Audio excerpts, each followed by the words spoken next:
Looked at from the depths of space, our world is a bright blue planet.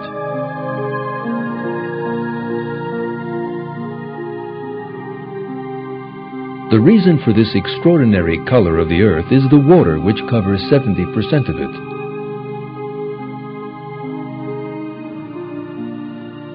With its water, the Earth resembles an oasis in the middle of a vast desert of space.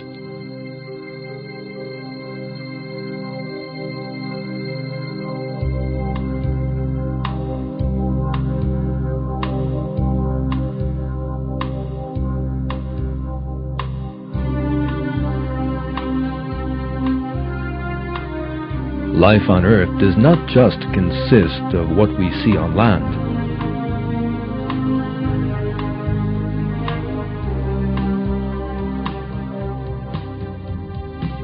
There is also a rich undersea life far from our sight.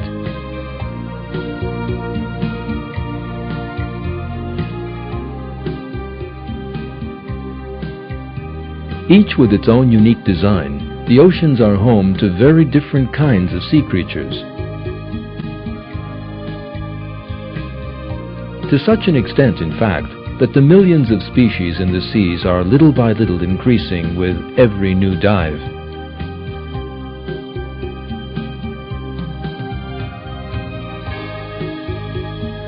In this film, you will make the close acquaintance of the fascinating sea creatures living in the oceans, and also witness God's incomparable art of creation, with examples you might never have seen before.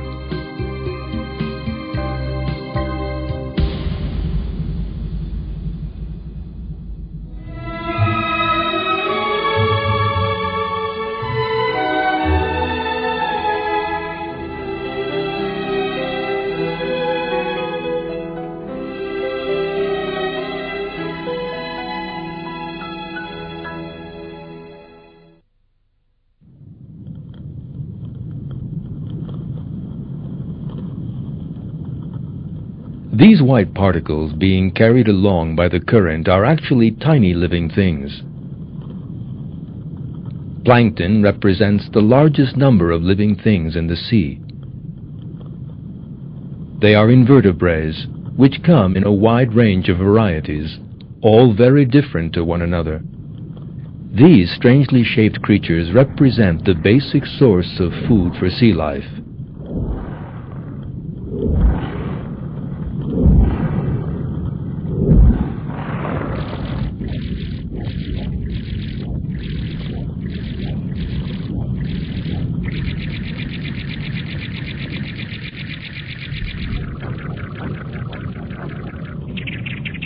They are a rich source of protein for many sea creatures, from 100-ton whales to jellyfish.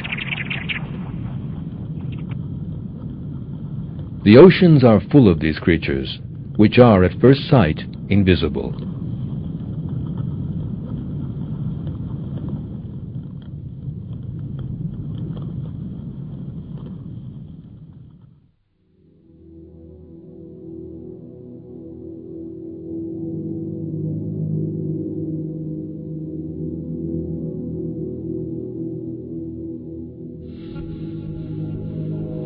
Spiny-skinned invertebrates are in the majority on the ocean floor. Sea urchins, starfish, sea cucumbers, and all the rest.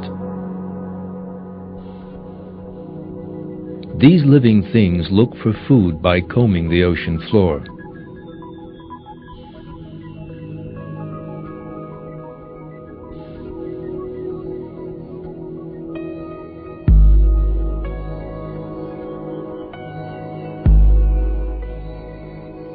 The sea urchin is an interesting-looking invertebrate. It has no hard shell to protect its soft body from predators, although it does possess a deterrent weapon, its spines.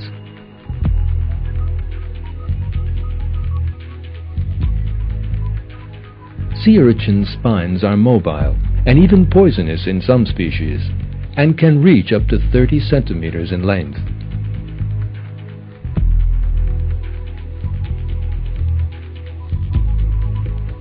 These tubular feet protruding from its body are the sea chestnut's invaluable limbs. These feet are both flexible and at the same time have a suction property. Using them, the creatures can easily cling to rocks and wander about the seabed.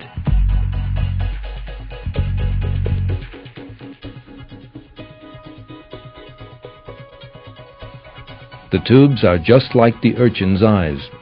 They perceive heat, light, and vibrations in the water in a most sensitive manner. Plankton swept along by the currents are sucked up by the sea urchin's feet, which also serve as the creature's gills. Oxygen and carbon dioxide are exchanged here. The sea urchin's mouth is immediately underneath its body.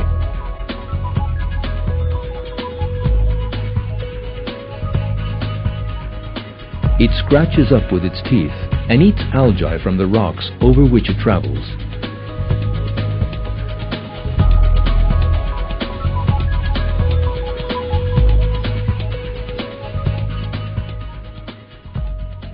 Sea urchin reproduction is a most fascinating time.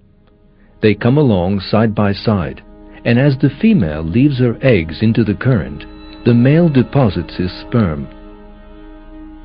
There are millions of these cells. The clouds of eggs mingle with the clouds of sperm. When one considers all the difficulties and dangers they will face, it becomes apparent why so many cells are given off.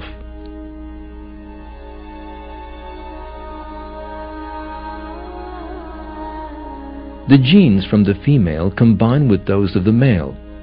The number of genes in these cells has been deliberately reduced by half. This allows a healthy sea urchin cell to form when the genes from the male and female are brought together.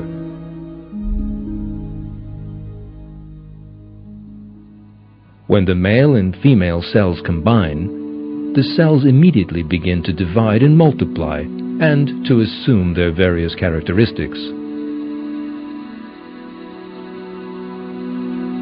These dividing cells later assume a larval form. The sea urchin's spiny extensions, tubular feet, digestive system, and divergent tissues continue developing during the larval stage.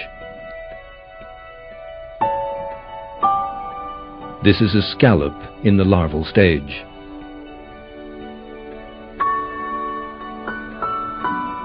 And this is a starfish larva. These will mature and be carried to new locations by the current and continue life under the sea.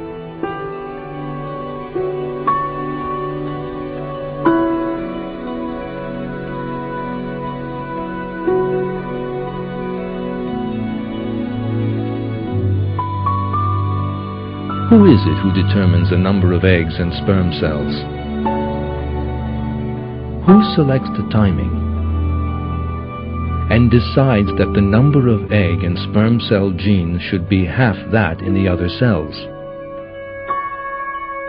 No creature living at the bottom of the sea can come by such information by itself. There is no doubt that it is the Almighty God, the possessor of infinite might and knowledge, who gives shape to the sea urchin and determines every stage of its life.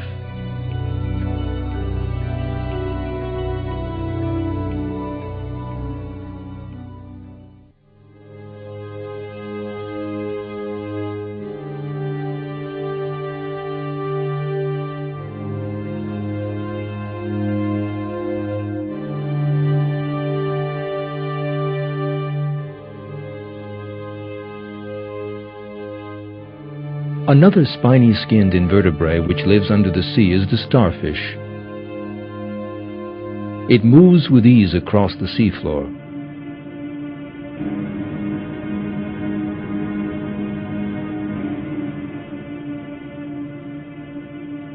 Special suction cups have been placed in its arms to allow it to cling on in safety.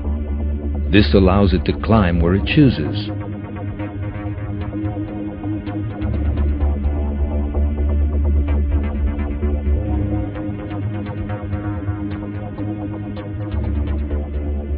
It is also thanks to these suction cups on its arms that it is able to catch and feed on plankton.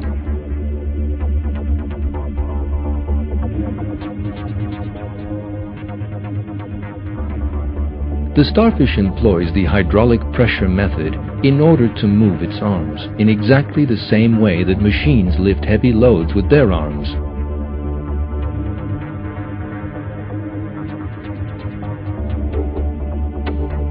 The starfish has tubular feet along the length of the inside of its arms.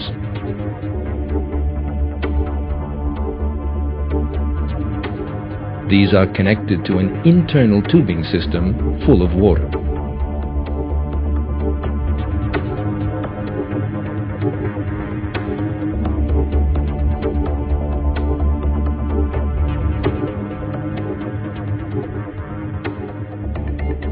When the muscles contract the tubes, the hydraulic pressure which results sends the liquid to the feet. In this way, hydraulic pressure sets up a wave movement in the feet. Thanks to the liquid pressure within the arms, the feet move, one backwards and one forwards, allowing the starfish to move where it wishes. This flawless design is a proof of creation for believers. In Surah 45, the Almighty God reveals to us the need to consider living things. And in your creation and all the creatures He has spread about, there are signs for people with certainty.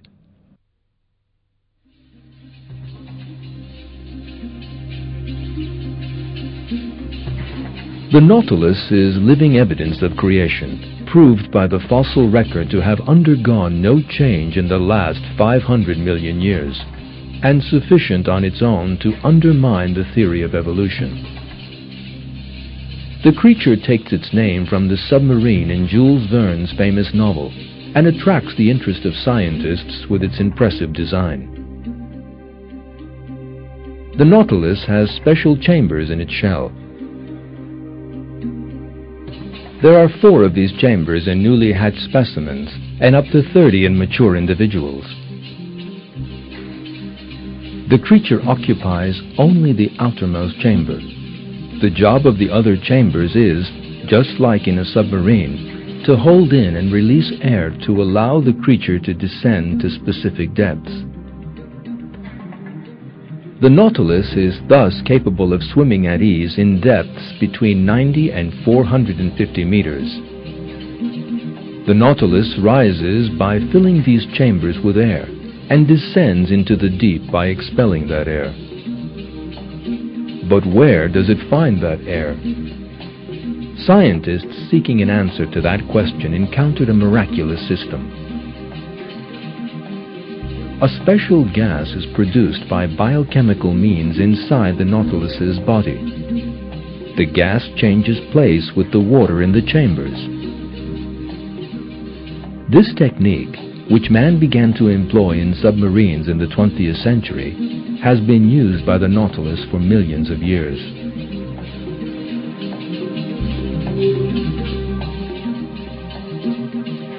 The nautilus employs another interesting technique to move: jet propulsion. It expels the water it collects under its shell from a hole under its arms.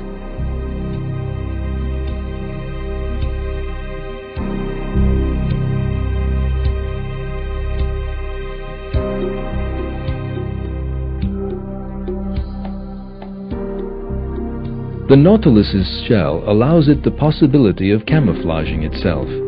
In this technique, known as counter-shading in camouflage, someone looking down on the nautilus from above will be unable to see it because of the thick stripes on its surface.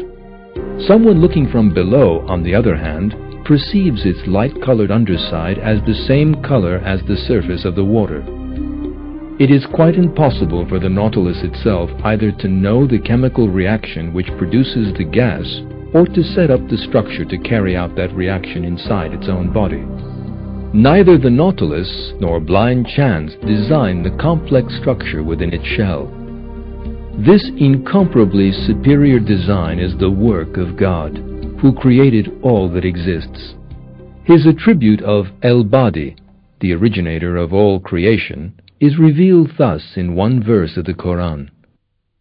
He is the originator of the heavens and the earth.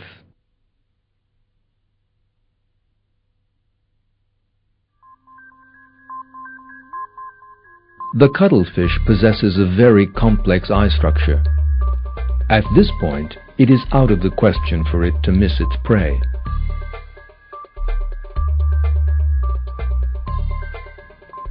The better your eyes see around you, the more you have to conceal yourself.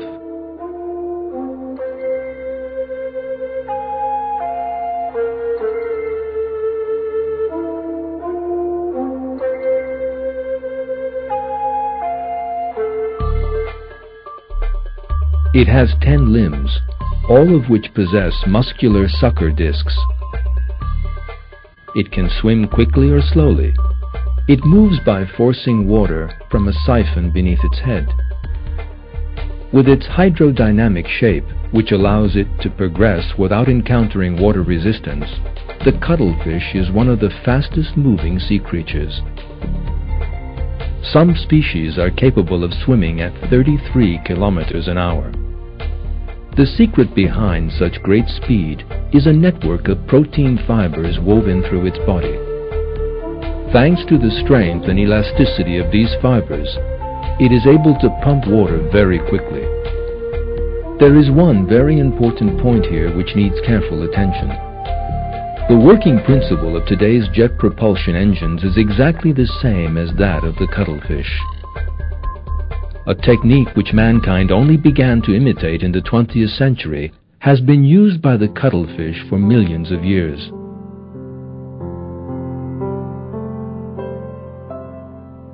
The octopus is an 8-armed hunter.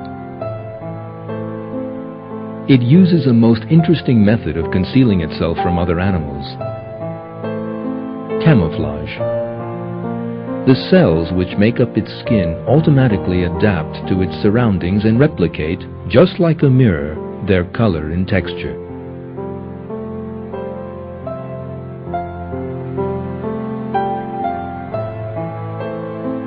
The octopus's eyes are very sharp. It can identify changes in its surroundings most effectively, and thus changes the color and pattern of its skin in accordance with its surroundings. Its skin is covered in special pigment-containing cells known as chromatophores. These cells in the skin expand or shrink when stimulated by the nervous system, creating color patterns that can be changed instantly.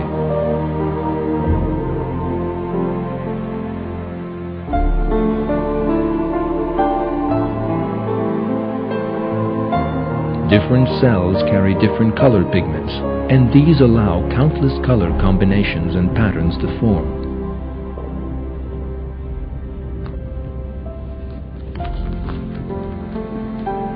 The creature most frequently hunted by the octopus is the crab.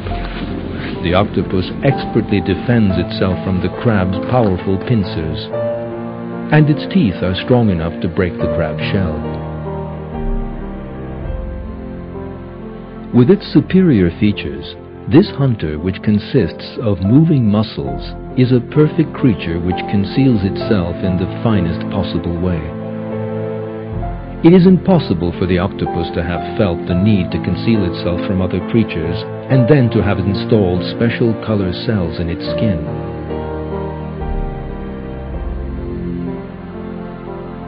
This splendid camouflage system possessed by the octopus is, without doubt, an example of the flawless creation of the all-knowing God.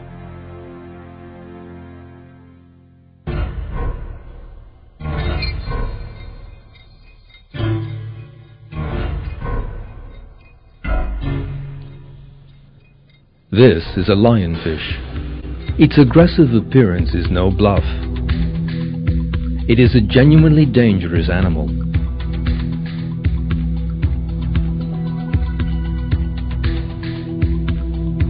The fins on its back contain poisonous spines.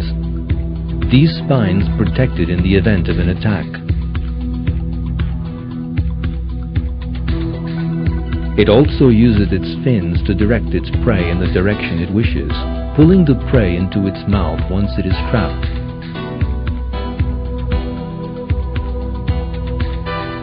The lionfish attractive appearance attracts its prey and allows it to be caught.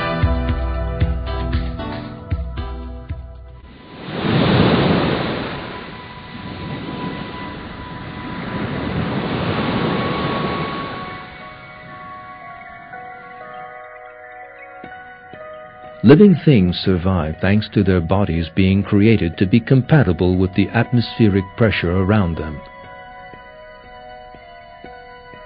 We do not realize it, but the air around us creates a pressure of 1 kilogram on every square centimeter of our skin.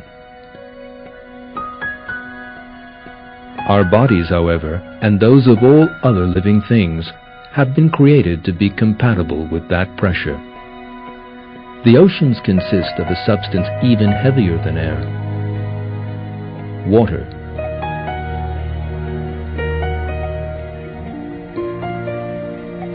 Let us now take a dive to see the effects of depth on sea life.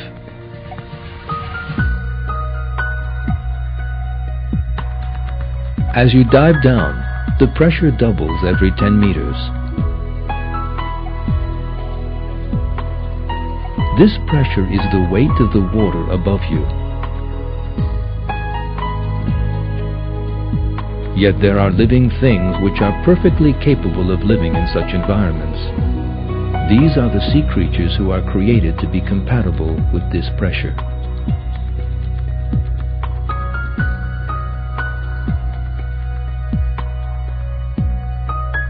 Significant sunlight can only penetrate 100 meters down into the ocean freely. Creatures capable of making photosynthesis by using the sun's rays are found at these depths. The coral reefs are just such an area teeming with life.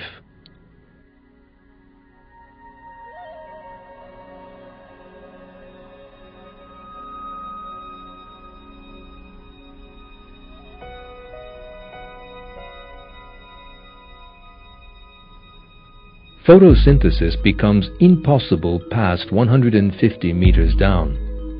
You will encounter no plants there. You will, however, encounter creatures which feed on the wastes from creatures living on the surface, such as sponges. Despite resembling plants, these are actually an organized animal colony.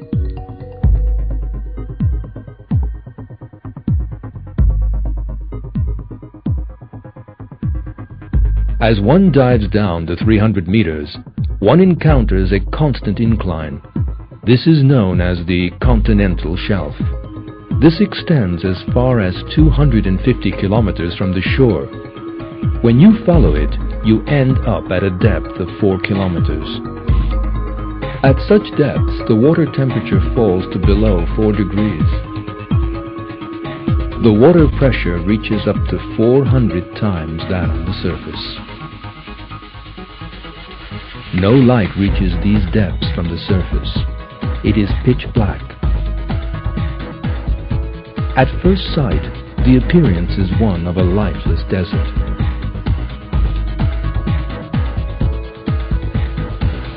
Yet if you look patiently around, interesting creatures begin to appear. Life continues even at this high pressure.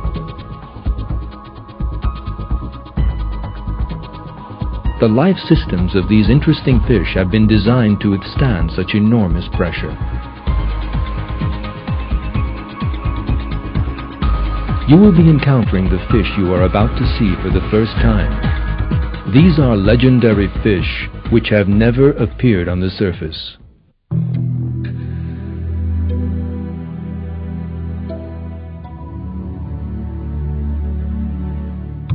This is a dragonfish.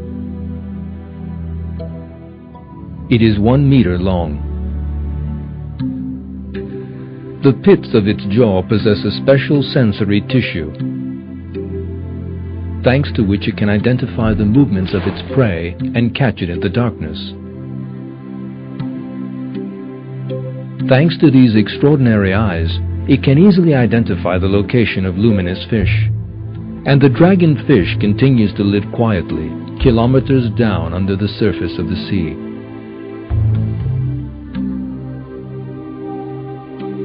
This is a grenadier fish. It is about 50 centimeters long. It travels long distances on the seabed. Its aim is to collect dead fish or waste products sinking down from the surface. In this way, it not only meets its own food needs, but also keeps the ocean floor clean. Sensor pits in its cheeks identify the source of vibrations in the water, and with its large eye it follows dead fish sinking down to the bottom. The Almighty God has created the grenadier fish to live at depths of 3,000 meters. Instead of roaming the ocean floor, the tripod fish prefers to wait in one spot. The pectoral fins of the fish have long tips, and its tail fin extends downwards. This gives it a special appearance, as if it were standing on 3 legs. It spends hours in this position on the seabed, waiting for something to eat to pass by. The tripod fish's tiny eyes are almost completely blind. Behind its head are 2 long antennae, or feelers. It thus perceives the slightest movement in the water in a most sensitive manner. The design of the tripod is the work of an intelligence. The Almighty God has shaped this creature in accordance with its needs.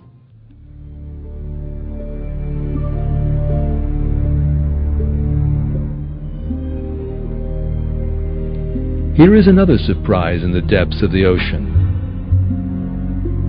The flying octopus Dumbo. It was given the name Dumbo because the fins on either side of its head resemble elephant ears.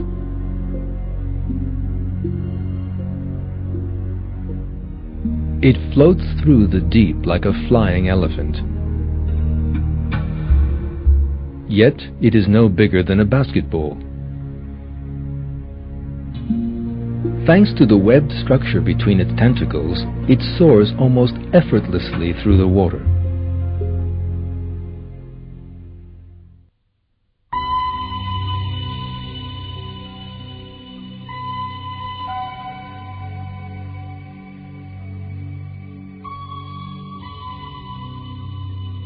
Excellent sight is essential in these dark waters in order to find food and avoid falling prey to others.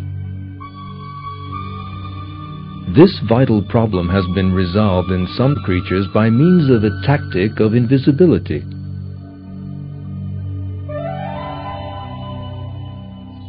This is the hatchetfish. It lives at depths of 1,000 meters and is 10 centimeters long. Its large eyes are located so as to look upwards.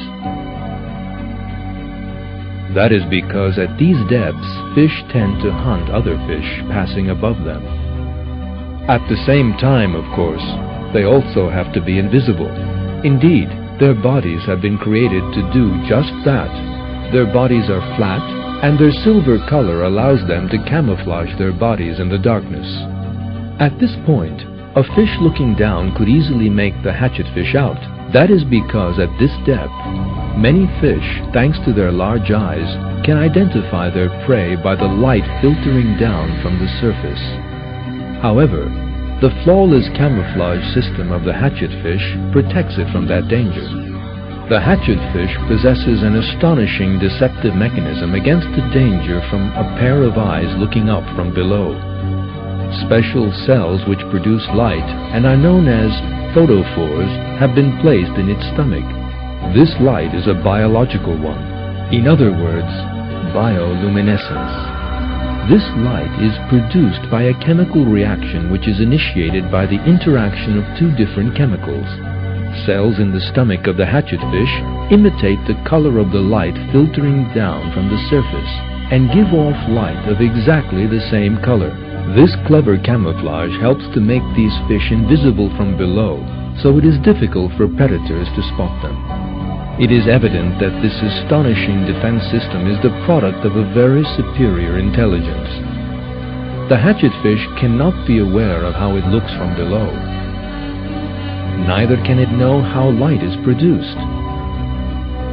Nor is it possible for such a sensitive system to have come about in the fish's body by chance.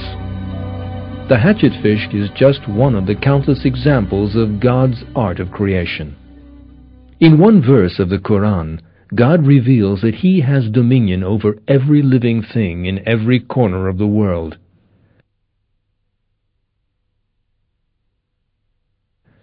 He knows everything in the land and sea. No leaf falls without His knowing it. There is no seed in the darkness of the earth, and nothing moist or dry which is not in a clear book.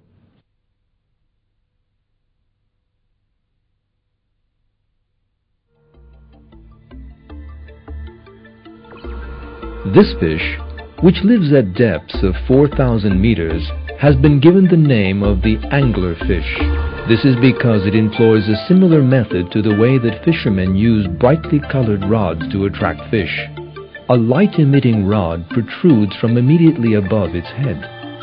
This light is most attractive to cuttlefish, for instance, which imagine it to be a tiny fish.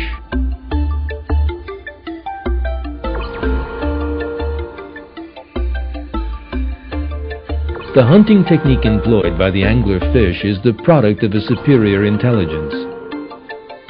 It is not possible for the fish to produce light in its cells at will and then to use that light as it wishes. This system is the work of the Almighty God, its creator. In order to hunt at this depth and in dark waters, fish have also been equipped with other systems, one of which you are about to see for the first time. Some fish even have headlights which illuminate the area in front of them, as can be seen immediately beneath the eyes of the malacostide fish.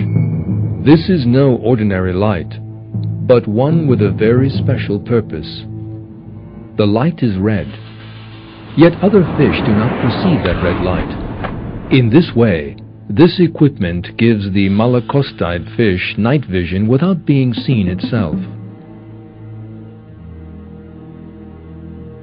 Biological light is also used for defense purposes as well as for attack, just as happens with the way this shrimp defends itself. When the shrimp senses danger and its predator goes into action, it squirts out chemicals into its face, brightly illuminating the surrounding water. In the extreme darkness of the deep ocean, this light blinds the predator and allows enough time for the shrimp to escape.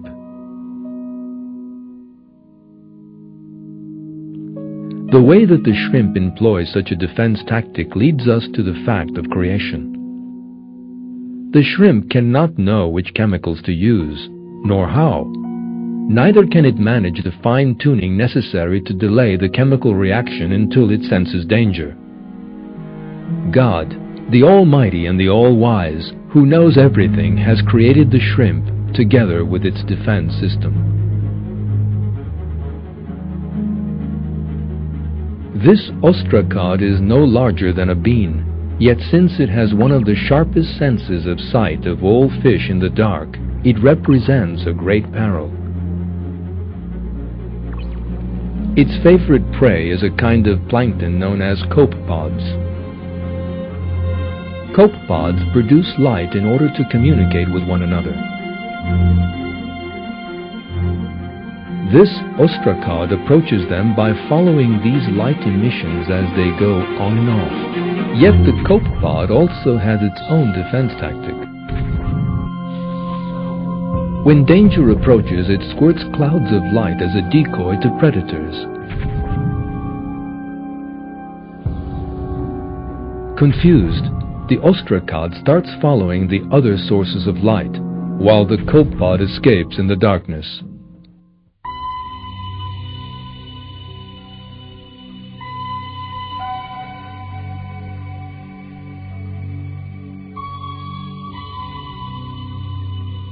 Light production is these creatures' most important weapon. They use light for both attack and defense purposes. This system evidently comes about as the result of a series of chemical reactions. Yet such a system cannot be explained either in terms of chance or of the knowledge and free will of this creature. It is the Almighty God who flawlessly shapes these light-producing creatures in this environment.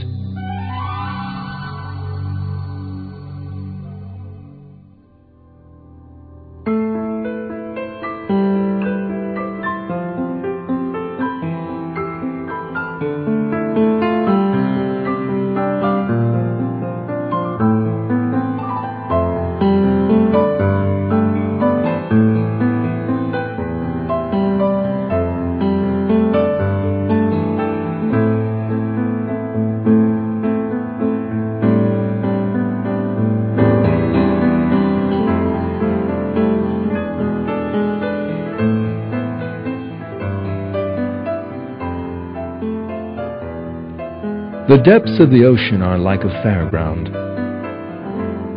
Millions of sea creatures, with all their very different designs, live in the oceans. These creatures in the depths of the oceans remained a secret for thousands of years, but they have enormous significance for people in the present day who are able to observe them.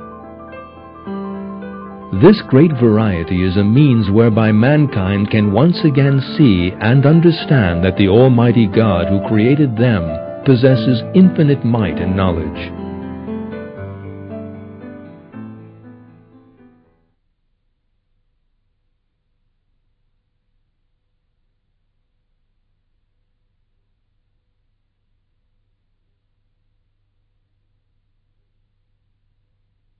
Glory be to Him who created all the pairs, from what the earth produces, and from themselves, and from things unknown to them.